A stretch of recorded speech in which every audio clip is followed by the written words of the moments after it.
Mike, what would you say is currently the biggest constraint in your current location?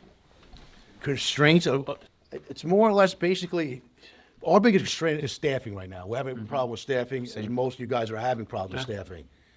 So we're trying to find the right mix of guys to work together, because it's like I said, we don't have the guys and the willpower, the manpower to do this, we're not making money. And everyone says, oh yeah, I see guys treat their guys like crap. I'm like, dude, what are you doing? This is your backbone of your company. This is your backbone. Without them, you're not running. Listen, I'm the type of guy, nothing bothers me. A tent could fall down, still isn't not gonna bother me. My guys say, oh, you don't seem like you're upset. I'm not upset, but I want everyone here to feel comfortable working for me and understanding that I'm a reasonable guy. I want everyone to be happy. Just work with me. That's in the future, I see a major problem here. You don't have the staff.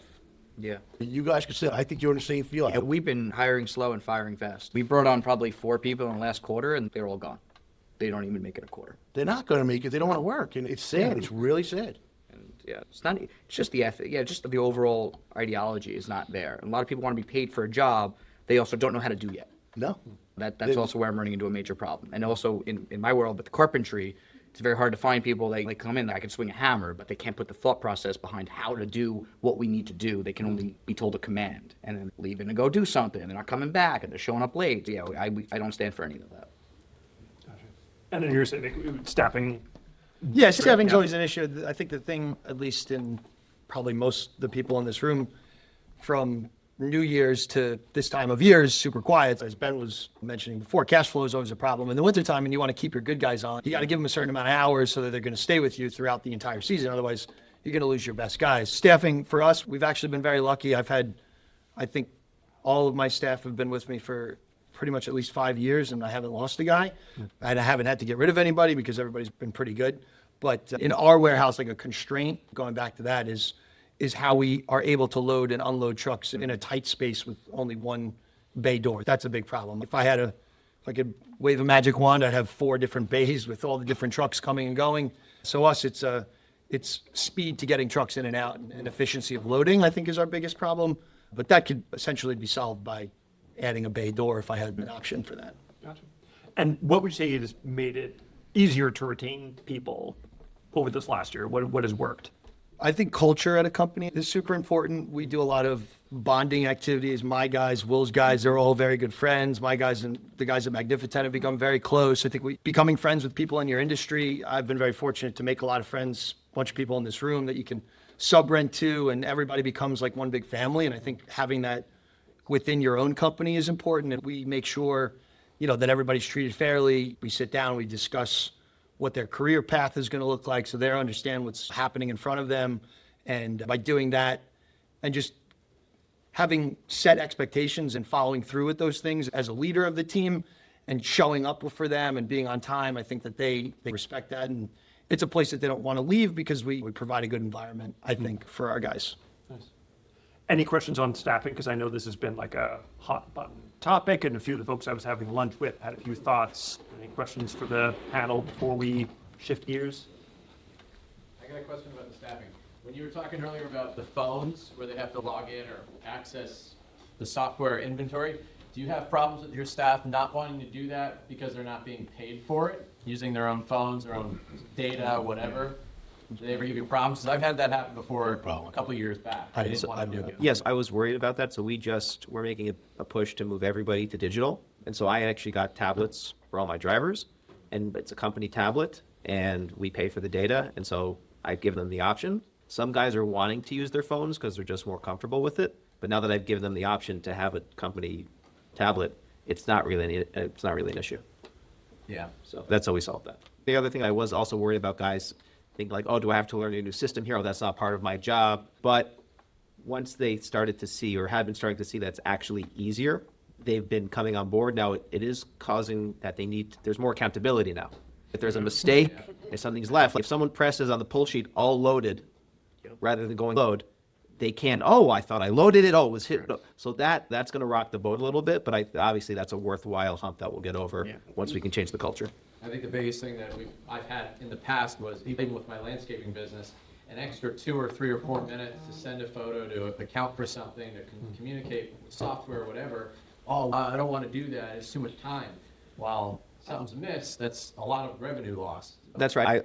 We made a conscious decision. We're going to do this in the slow season of this year. Obviously, it's very difficult to make these kind of company changes once you hit middle of April until the end of the year. So I think if you're going to do a deliberate change, you want to do it that time of the year, and then you sit down everybody. You can do a group or one-on-one, which is I've been doing one-on-ones with each guy, training them, and then later this month or early next month, we're going to do one big group one once everyone's had a chance to. I've had their one-on-one with them, and then you say this is now the expectation going forward. And you say it in front of everybody at the same time. But I did it purposely on one-on-one in it beforehand so they could give me their feedback. We don't get into a big, everybody's complaining in one meeting. It still takes a few months to learn that. Oh, Between well, you and your team, you well, gotta tell them. Listen, not only that, we've been operating both still paper contracts and dispatch at the same time as they're getting used to it. And then slowly we're going to wean off the paper contracts. And if y'all are local, Jake is just down the road. Especially we're heading into the busy season or when things are going to get hectic. What techniques, we'll start down here with you, Mike. What techniques have you found effective for avoiding burnout when things are getting to that? There is none. Sweet, You know, just write it out. most of our guys who were with us, we shortened our staff up this winter. We had to, because the economy's rough, and we all know it was rough. But most of the guys who are with us want them hours. Yep. They're getting time and a half. They're getting paid time and a half straight through, so they get 100 hours. So these guys are banking on that money. They might come and say, I need a day, no problem. One thing I learned what employees are, and I can tell you, Octavio, he had something go on over the summer, nothing to do. He needs some time to himself. Take it, I don't care. Another guy needed a month to himself. He was hurt. Take it, I don't care. If they come to me during the busiest time, I'm going to let them have their time off. Know why? It shows that they're more important than the company. Let them have their time. If you show these guys they can take off whenever they want, as long as they come back to me, I'll go work for them that week if I have to make them happy. I'm going to do that. That's the biggest thing. They have lives. These guys have lives. And a lot of people say, oh, they're just an employee. Who cares? We care about them. Like I said, I'm not waking up at 4 o'clock in the morning. They are. I'm going to the beach, as Pat always says, hanging out, relaxing. I'm trying to live life too. But the biggest thing is I want these guys to live their life. During the summertime, you come to me, you need time off, it's a week or two, take it, I don't care. It's not gonna hurt us.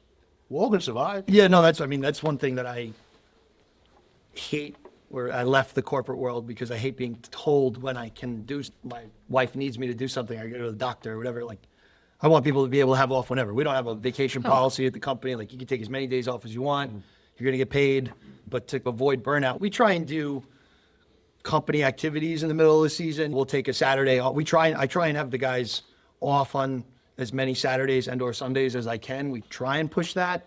I know it's impossible in the summertime, but we try to at least give them a day or two off as much as we can during the week. But we'll do company barbecues. We'll go rock climbing. We'll just have some fun things to let the stress out. And I think that kind of keeps the morale up during the craziest time. Because like Mike said, you could easily work 80, 90-hour weeks in the summer. Yeah, for us, it's the core guys don't want off. I try giving them off, they won't take it. They'll be annoyed if I want to give them off because they want the hours. Sure. So we don't see that. We definitely do a lot of barbecues, try to do quarterly events for them. And that's all overall. We've also been trying to see, okay, using Good Shuffle for this actually, is what are the events, and Nick actually was the one who really got me doing this. What events are we not really making? Their profitability is so low, we should just start turning away. And we've slowly been really bringing up our minimums, especially because our business is primarily in Manhattan now. So we don't send a truck out for usually under $4,500. So we've cut a drastic amount of events, and because we've moved so much into the corporate world, our weekends are slowly getting lighter. We're still doing private events, but it's slowly becoming less and less, where now they actually can have lives. We're just much busier during the week. Nice. Yeah. Anything for Yeah. avoiding burnout? I somewhat reject the premise of the question. Hell yeah, I like that. What I mean is that my business partner Mike and I were talking about this. I don't think work-life balance exists if you want to be successful in anything. Maybe different parts of your life. If you're in the thick of it, when you're really building a company or growing a company, I think it's just part of it. As the owner, that's Well, everything. that's how I think You for know, me. yeah. We're talking about for the guys, then I would parrot everything That's- that they yeah. said. But if you're running the company, Correct. You work whatever you got to do. It It doesn't matter. It's what it is. Yeah, you're married to your company. Don't tell my wife. Well,